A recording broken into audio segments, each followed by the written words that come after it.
Calon Presiden nomor urut 3, Ganjar Pranowo mengusulkan untuk membuat kesepakatan sementara dalam penyelesaian konflik Laut China Selatan. Alasannya, Ganjar menilai selama 20 tahun penyelesaian konflik Laut Cina Selatan melalui Declaration on the Conduct of Parties in the South China Sea dan Code of Conduct tak kunjung selesai. Maka usulan kami sangat jelas dan clear. Apa itu? Kesepakatan sementara. Kenapa kesepakatan sementara?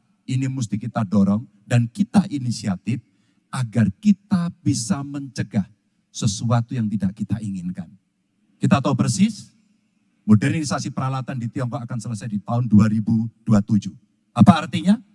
Kalau kita bicara One China Policy, maka seluruh dunia pasti akan mengakui bagaimana peran itu. Yang kedua, ketika kemudian peran itu menjadi kuat, maka bukan tidak mungkin cerita-cerita potensi terjadinya konflik dengan negara lain akan muncul.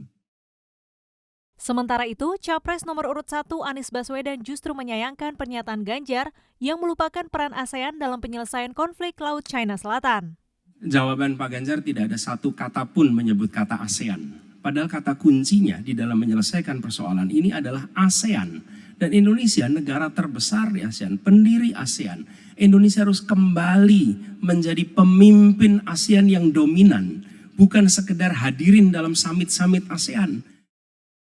Di sisi lain, Capres nomor urut 2 Prabowo Subianto malah fokus untuk menjelaskan tentang alutista bekas kepada Anies. Bahkan dirinya mengajak Anies untuk diskusi bersama terkait hal itu. Sekali lagi Pak Anies ngomong-ngomong barang bekas karena Pak Anies rupanya tidak mengerti masalah pertahanan. Ya, tidak.